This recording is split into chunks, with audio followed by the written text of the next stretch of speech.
Денот кога црвите и мувите требаше да се проколнат за да лозјата родат добро, во Тиквешијата се претвори во ден за политички пресметки и повикување на Исус Христос да ја помогне политичката битка во земјата.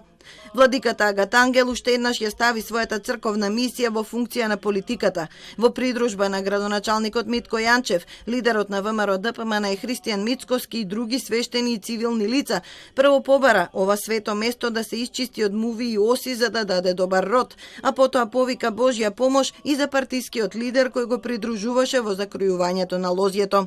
Господинот Мицкоски, се она што го дадовме, верувам дека ќе го вратиме назад. Први со него, а потоа и со Божја помош. Јас верувам дека Бог, Спасителот наш Исус Христос, Мајката Божја Богородица, која е заштитничка на оваа света македонска земја, ќе му помогне него и на сите негови соработници да се она што е наше свето македонско национално ќе го вратиме назад и нема да дозволиме некој кој не ја чувствува Македонија емоционално да ја одредува судбината на нашата македонска земја.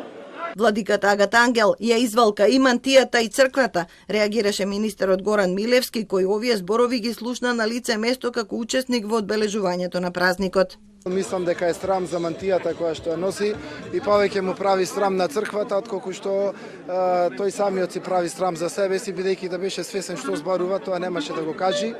И како што кажа, како што црвите и мувите се штетници за лозарите, така господинот Агат Ангел, ако можам да го наречем господин, е штетник за црквата, за народот и за граѓаните. И мислам дека црквата треба да се свести кој во неговите редови се владици и кој ги пушта на вакви настани, кој што тука го напаѓа голем дел од македонското христијанско население, го велича лидерот на опозицијата. Во овој момент МПЦ останува без коментар. Портпаролот владиката Тимотеј одговори кусо дека синодот не заседавал по ова прашање и дека не може да коментира нешто што не го слушнал.